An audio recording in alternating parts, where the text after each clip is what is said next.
를 들은 적이 있어서 아주머니께서도 그러시는 줄 알았습니다. 그래서 저를 반기시는 예비 시부모님과 달리 저를 못마땅해 하는 건가 싶었죠. 그래서 저를 발코니 쪽으로 이끈 아주머니에게 짜증을 내게 되었어요. 왜 이러시는 거예요?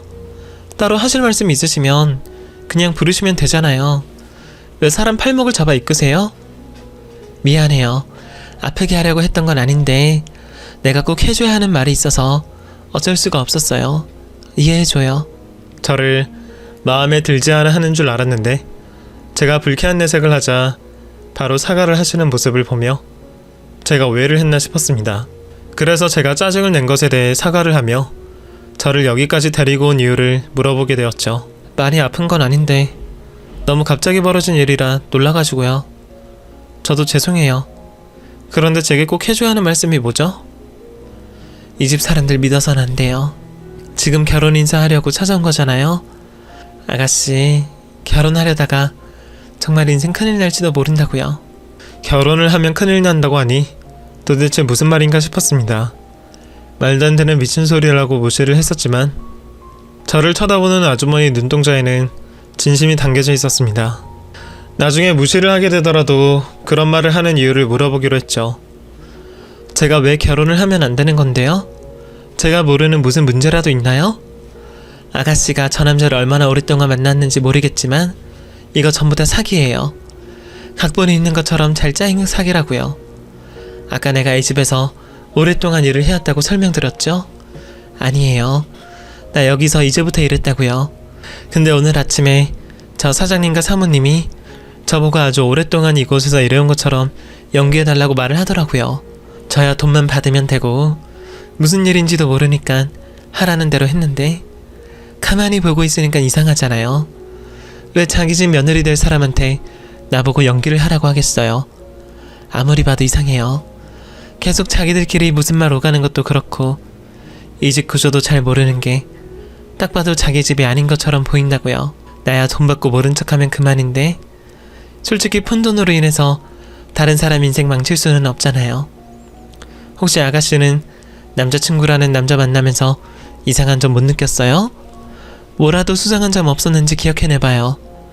아무리 봐도 저 사람들 결혼한다고 여자 마음 뺏고 사기치는 사람들 같은데 앉아서 당할 순 없잖아요. 내 말 쉽게 믿을 수 없다는 거 알아요. 처음 보는 사람이 하는 말을 어떻게 쉽게 믿어요. 그런데 내가 이런 말 한다고 아가씨에게 얻을 게 뭐가 있겠어요. 정말 아가씨가 걱정돼서 하는 말이에요. 요즘에 이런 사기가 워낙 많다고 하니까. 순간 머리가 멍해졌습니다. 단 한 번도 남자친구를 의심해본 적이 없었으니까요. 처음에는 이상한 말을 하는 아주머니가 수상했는데 생각을 해보니 아주머니가 한 말처럼 저에게 거짓말을 해서 얻을 게 없었죠. 두 가지 생각이 머릿속에 떠올랐습니다. 하나는 지금까지 저에게 잘해주었던 남자친구였고 또 하나는 지금 이 집과 어울리지 않았던 남자친구의 후줄근한 모습이었죠. 한번 이상한 생각이 들어오니 그 생각이 점점 더 커지기 시작했습니다. 나중에는 남자친구가 취업을 하자마자 갑자기 자신의 집안 형편을 설명하며 결혼을 하자고 하는 행동도 수상하게 느껴지더라고요. 이 집에서 나갈 수 있게 도움을 주신다고 하니 믿어보기로 했죠. 그래서 통화를 마치고 남자친구에게 머리가 아프다고 말하며 먼저 집으로 가게 되었습니다. 아주머니께서는 제가 아까 전부터 안색도 안 좋고 머리도 아파했다며 바람을 잡아주셨죠. 집으로 돌아간 저는 누구에게도 말을 못하고 혼자서 고민에 빠지게 되었습니다. 아주머니가 하신 말씀이 머리를 계속 맴돌며 남자친구의 행동 하나하나가 의심 같지만 지금까지 만나온 기간 동안 남자친구와 쌓아온 믿음도 쉽게 저버릴 수가 없었죠. 남자친구가 인정을 하게 될지 모르겠지만 우선 남자친구에게 직접 물어보는 게 가장 확실하고 좋은 방법이라고 생각했어요. 그렇게 주말을 맞아 저는 도망쳐 나왔던 남자친구 부모님 댁으로 다시 찾아갔습니다. 그리고 집에서 나오는 남자친구를 잡기 위해 잠복을 하게 되었죠. 혹시 아주머니가 한 말씀이 사실이라면 갑작스럽게 제가 방문을 해야 확인을 할 수 있겠다고 생각했어요. 그런데 남자친구를 기다리던 중 놀라운 장면을 목격하게 되었습니다. 집 밖으로 나오는 남자친구 옆에 있는 사람 때문이었죠. 남자친구 옆에서 여우짓을 하며 제 심기를 거슬렸던 그 여자, 혜선이라는 여동생이 남자친구 옆에 붙어서 나오고 있었습니다. 뜻밖의 모습을 제 두 눈으로 직접 목격하게 되니 너무 큰 충격으로 다가왔습니다. 그리고 앞서 하고 있던 안 좋은 생각과 연결짓게 되었어요. 만약 두 사람이 원래 연인관계이고 아주머니 말씀처럼 내게 결혼을 핑계로 사기를 치는 게 아닐까라는 생각이었죠. 다정한 두 사람의 모습을 보며 제 생각에 확신을 가지게 되었고, 저는 그 자리에서 남자친구에게 파혼을 요구하는 문자를 보냈습니다. 그리고는 집으로 돌아가게 되었죠. 남자친구에게 일방적으로 파혼 통보를 한 지 얼마 되지 않아 파혼을 받아들일 수 없다며 남자친구가 집으로 찾아왔습니다. 그리고는 저에게 파혼을 하더라도 그 이유를 알아야 하겠다면서 제발 만나서 이야기를 나누자고 했죠. 저도 오늘 낮에 목격하게 된 남자친구의 모습이 너무 화가 나서 만나서 원망을 하고 싶었습니다. 그래서 집 앞에 와 있다는 남자친구를 만나러 나가게 되었죠. 수연아, 그래서 헤어지자는 이유가 뭐야? 우리 집에 인사드리러 온 날 무슨 일 있었어? 너 그날부터 조금씩 이상해진 거 알아? 혹시 우리 부모님께서 실수라도 한 거 있어? 아니, 내가 너무 답답해서 그래. 도대체 왜 이러는 건데? 그래, 그날 듣게 된 이야기도 있었지. 그런데 그것보다 오늘 내가 두 눈으로 본 모습이 더 용서가 안 됐어. 너 오늘 집에서 누구랑 나왔어? 언제까지 날 속이려고 한 거니? 정말 그 여자랑 짜고 나한테 사기치려고 했던 거야? 수연아, 제발 좀 내가 알아들을 수 있게 말 좀 해줘. 사기를 치다니. 내가 왜 너한테 사기를 쳐? 그리고 오늘 내가 누구랑 집에 있었는데? 그 여자라는 사람은 대체 누구고? 너 진짜 끝까지 이렇게 나올 거니? 혹시나 싶어서 사진 찍어놨는데 정말 다행이다. 이 사진 아니었으면 넌 끝까지 날 속이려고 했을 거 아니야. 자, 이거 너랑 집에서 나오는 그 여자의 사진. 됐어? 저에게 사진을 건네받은 남자친구 입에서 어떤 말이 나올지 궁금했습니다. 그런데 사진을 본 남자친구가 변명을 하기는커녕 어이가 없다며 웃음을 터뜨리는 게 아니겠어요? 한참 동안 웃던 남자친구는 저에게 어이가 없다는 듯이 말을 해왔습니다. 미안. 무슨 일인가 싶어서 잔뜩 긴장했는데 겨우 이 사진이라고 하니까 너무 어이가 없어서. 너 이 사진 속 여자애 누군지 모르겠어? 전에 만난 적 있잖아. 혜선이야. 친동생이나 다름없다는 혜선이. 그래, 나도 알아. 근데 걔가 왜 너네 집에서 나오는데? 괜히 아무렇지 않은 척 자연스럽게 넘기려고 하지마. 나 너네 집과 관련된 일도 알고 있어. 나도 들은 이야기가 있어서 대충 다 알고 있다고. 나 너희 가족들이랑 그 여자랑 짜고서 나 속이려는 거잖아. 나한테서 사기치려고 한다는 거 다 들었다고. 뭐? 수연아, 지금 그게 무슨 말이야? 아까부터 왜 계속 내가 사기를 친다고 말을 하는 건데? 누구한테 무슨 말을 들었는지 모르겠지만 내가 하나씩 다 해명해볼게. 내가 결백하다는 걸 입증하겠다고. 그러니까 누구한테 무슨 말을 들었는지 말 좀 해줘. 자신이 결백하다는 걸 입증하겠다는 남자친구의 모습을 보니 흥분된 마음이 진정이 되면서 다시 혼란스러운 마음이 들기 시작했습니다. 모든 걸 입증하겠다는 남자친구에게 제가 남자친구네 인사를 드리러 간 날 가정부 아주머니께 들었던 이야기를 모두 하게 되었습니다. 제 이야기를 다 듣게 된 남자친구는 흥분을 하면서 일이 어떻게 된 일인지 알겠다고 했어요. 그러면서 오늘 자신과 같이 집에서 나온 혜선이라는 여자애가 그 가정부 아주머니의 딸이라고 했습니다. 그런 말 들었으면 바로 나한테 말을 했어야지. 오늘 나랑 같이 집에서 나온 혜선이라는 여자애, 너한테 이상한 말을 했던 가정부 아주머니 딸이야. 가정부 아주머니가 워낙 오래전부터 우리 집에서 일을 해와서 그 집 딸인 혜선이도 나랑 같이 자라다시피 지냈어. 그래서 내가 너한테도 내 친동생이나 마찬가지라고 말했던 거고. 그리고 아주머니가 너에게 그런 말을 한 건 내가 예상되는 게 있는데 직접 당사자 입에서 듣는 게 나을 것 같아. 나랑 같이 우리 집에 가서 어떻게 된 일인지 확인해보자. 남자친구는 가정부 아주머니께서 왜 그런 거짓말을 했는지 눈치를 챈 듯한 모습이었습니다. 하지만 자신의 머릿속에 있는 생각은 단순 추측이라며 거짓말을 저에게 한 당사자에게 찾아가 정확히 확인해보자고 했죠. 그렇게 남자친구 손에 이끌려 남자친구 집으로 가게 되었습니다. 그렇게 남자친구에게 끌려 도착하게 된 집에는 예비 시부모님 두 분 모두 계셨어요. 그리고 가정부 아주머니도 그 자리에 있었죠. 예비 시부모님께 제대로 인사를 드리기도 전에 남자친구는 사건을 해결하려고 했습니다. 아버지, 어머니, 저희가 이 집에서 얼마나 살았죠? 혹시 다른 사람들에게 범죄 저질러서 돈을 벌어야 하실 만큼 형편이 어려우세요? 장윤아, 너 집에 들어오자마자 무슨 소리를 하는 거야?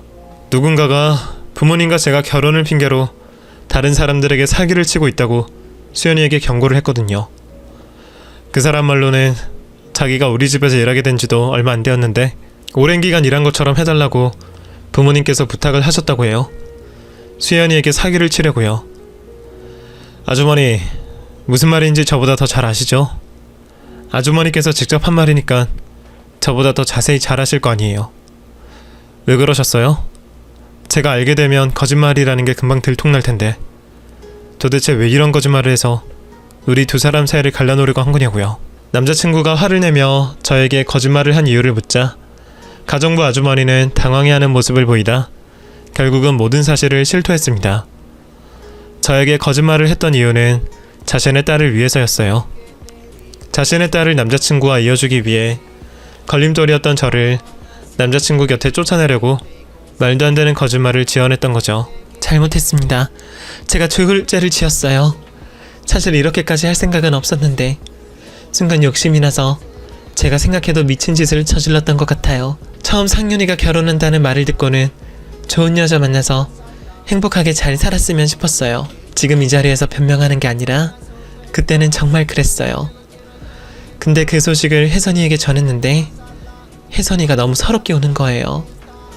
자기가 상윤이를 오랫동안 남자로서 좋아했다고 말이죠. 여기 두 사람 앞에서 할 이야기는 아니지만 두 사람 사이에 문제가 생기거나 헤어지면 혜선이가 지금까지 품고 있던 마음을 상윤이에게 솔직히 털어놓으려고 준비하고 있었다고 했어요. 지금까지 먹고 사는 게 바빠서 혜선이가 상윤이를 좋아하는 마음이 있다는 것도 모르고 있었는데 그날 혜선이 마음을 알게 되니까 괜히 속상하고 또 욕심이 나는 거예요. 그때까지만 해도 그 정도 마음이었어요. 사람 인연 모두 타이밍인데 그걸 뭐 어쩌겠냐고 생각하면서 말이죠. 그래서 며칠 동안 슬퍼하는 딸을 위로만 해주고 있었는데 그날이 온 거예요. 상윤이가 사장님 사모님께 결혼 인사시킨다고 여자친구를 데려온 그날이요. 그날 상윤이 여자친구라는 저분을 봤는데 갑자기 가슴이 요동을 치더라고요. 솔직히 상윤이 정도면 평범한 서민이 아니라 부잣집 집안의 자제들이나 유명한 사람과 만나고 결혼할 줄 알았어요. 그런데 그냥 저희와 별다를 것 없는 평범한 여성이라니. 그때부터 제가 갑자기 미친 것 같아요. 내 딸이 상윤이 여자친구분에 비해서 모자란 게 뭐가 있다고 못하나 싶었죠. 그래서 우리 딸 행복을 위해 그리고 우리 딸 미래를 위해 내가 뭐라도 해야겠다 싶었어요. 지금까지 가정부 일한다고 내 새끼에게 못다 해준 것들 이번 일로 만회를 해야지 싶어서 그런 거짓말을 만들어냈어요. 여기 계신 모든 분들께 정말 죄송합니다. 경찰에 신고를 하시든 따로 처벌을 내리시든 모두 다 제 잘못이니 제가 달게 처벌받겠습니다. 아주머니 입에서 저에게 말한 모든 것이 거짓임을 인정하는 말이 나오게 되자 정말 어처구니가 없었습니다. 이 세상 모든 부모들이 자식을 위해서라면 뭐든지 할 수 있다고 하지만 이렇게 해서는 안 되는 거잖아요. 이번 일로 우리 두 사람이 살아가는 데 있어 평생 마음에 큰 상처를 가지고 갈지도 모르는데 말이죠. 기가 막히고 화가 나는 건 남자친구도 마찬가지였습니다. 울며 잘못을 비는 아주머니에게 화를 내기 시작했죠. 아주머니, 아무리 혜선이를 위한다고 하지만 이건 아니죠. 아주머니께서 더 잘 아실 거 아니에요. 워낙 어릴 때부터 지내와서 제가 혜선이 여자로 안 본다는걸요.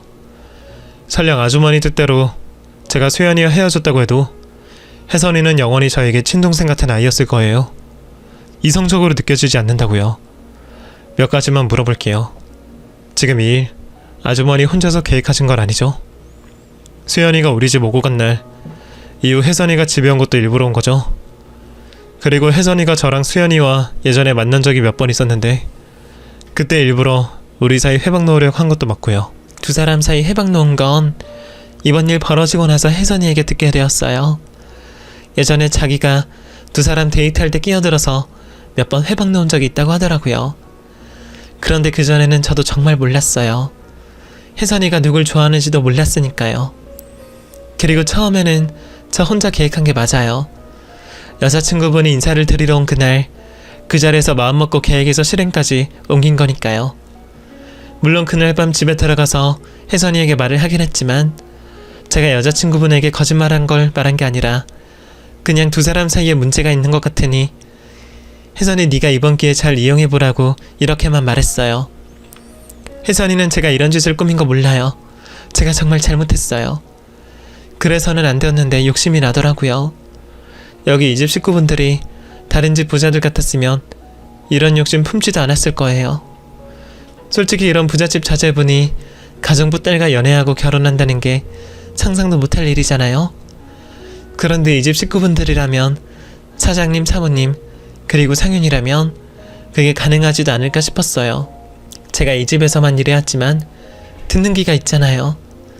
다른 집 가정부들은 아무리 주인댁분들이 잘해주더라도 피부로 느껴지는 벽이 있다고 하는데 저는 이 집에서 일하면서 단 한 번도 그런 걸 느껴본 적이 없었으니까요. 사장님, 사모님께서 항상 저를 동등하게 대해주셨잖아요. 제 딸이 혼자 있는 게 신경 쓰이신다면서 이 집에 데려와 일하는 동안 같이 있게 해주시고 상윤이와도 같이 뛰놀 수 있게 해주시고 저희들 생일도 그렇고 기념일마다 이것저것 한 가족처럼 챙겨주시다 보니 제가 언강샘신 그런 헛된 마음을 품고 용서받을 수 없는 짓을 저질렀던 것 같아요. 정말 죄송합니다. 죄송해요. 아주머니가 자신의 사정을 이야기하며 울면서 죄송하다고 저희에게 용서를 구하고 있었지만 솔직한 심정으로 이해가 가거나 용서가 될 만한 일이라고 생각이 들진 않았습니다. 그렇다고 제가 그 자리에서 화를 낼 수도 없는 일이었고 피해 사실이 있어 법적으로 뭘 할 수 있는 것도 아니었죠. 그저 남자친구와 남자친구 부모님께서 어떤 결정을 내리시게 될지 지켜볼 수밖에 없었어요.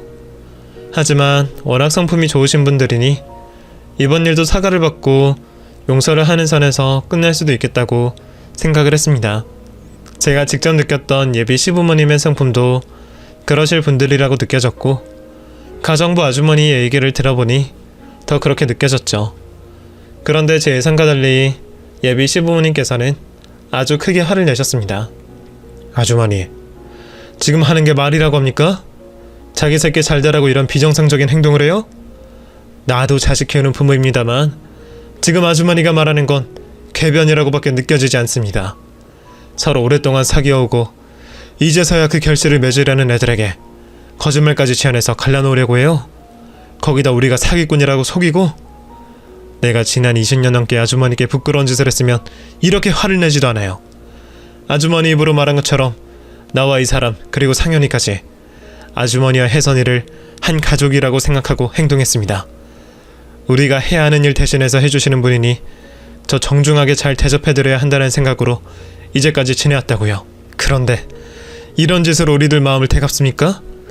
순서가 잘못되었잖아요. 순서가. 여기 두 사람이 먼저 좋아하고 사랑했는데 그 중간에 끼어들어서 이간질시키고 자기 자식 이어붙이려는 게 자식 키우는 부모로서 할 짓입니까? 우리 집에서 그간 받아온 도움을 받은 사람이 할 짓이냐고요. 죄송합니다, 사장님. 저도 제가 왜 그랬는지 모르겠어요. 이제 정신 똑바로 차렸습니다. 앞으로 이와 비슷한 일 절대 발생하지 않게 하겠습니다. 여기 계신 모든 분들께 정말 죄송해요. 저도 이 사람이 한 말에 동의해요. 이게 단순히 용서 구한다고 끝낼 일은 아닌 것 같네요. 그간 지내온 적이 있다고 하지만 이번 잘못으로 서로 얼굴 보는데 불편할 것 같고요. 이 자리에서 우리 아이들 앞에 아주머니나 혜선이가 나타나지 않겠다는 약속받고 일도 그만두시는 걸로 하고 끝내야겠습니다. 오늘까지 일하신 월급은 그 내용 적힌 각서 가지고 오시면 바로 드릴게요. 이제 그만 저희 집에서 나가주세요. 지금까지 수고하셨습니다. 사모님, 제발 용서해주세요. 아직 우리 딸 대학 등록금도 내야 되고 대출금도 많이 남아있습니다. 오늘부터 기계처럼 살게요. 말씀하시면 불가능한 일이라도 해내겠습니다. 헛된 욕심 품지도 않을게요. 그러니 제발 용서해주세요. 이러지 마세요. 저희도 오랫동안 가족같이 일한 분과 이렇게 마무리하게 되어서 기분이 좋지 않으니까. 오랫동안 한 집에서 일했다고 하시면 다른 집 일자리 구하기 편한 겁니다. 그만 나가주세요. 결국 예비 시부모님께서는 아주머니에게 그날 그 자리에서 해고를 통보하셨습니다. 그렇게 아주머니께서 집 대문을 나가시면서 모든 일이 종료되었죠. 사건을 잘 마무리되었지만 저도 할 말이 없었어요. 어찌되었든 간에 아주머니에게 속아 남자친구를 의심했고 파혼을 일방적으로 통보했으니 말이죠. 남자친구와 예비 시부모님께 고개를 들 수가 없었는데 다들 저를 이해해주시면서 괜찮다며 감싸주셨죠. 결혼 결정을 하고 난 뒤 결혼 진행 속도가 너무 빨랐다며 서로 집안과 환경을 충분히 알아갔더라면 이런 일은 발생하지 않았을 거라 말씀하셨습니다. 그러시면서 서로 조금씩은 이번 일이 벌어지는 데 있어 책임이 있으니 미안하다는 말을 더는 하지 말자고 말씀해 주셨죠. 그 후 저는 원래 그래야 했던 것처럼 남자친구와 결혼 준비를 하게 되었고 행복한 결혼식을 올리게 되었습니다. 그리고 지금은 남편과 함께 행복한 결혼 생활 중에 있죠. 그날 이후 저는 다른 사람에게 어떤 말을 듣더라도 쉽게 생각하지 않고 전후 사정을 다 알기 전까지는 함부로 판단하지 않고 있습니다. 그 일을 계기로 얻게 된 교훈 중 하나이죠. 앞으로 남편과 함께 살아가면서 이 교훈이 많은 도움이 될 것 같습니다. 여러분들께서는 상대방이 하는 말에 저희를 생각해 보셔서 저와 같은 일이 당하지 않으셨으면 좋겠습니다. 그러면 2023년 연말 마무리 잘 하시고 좋은 일만 가득하시길 빌겠고 곧 있을 새해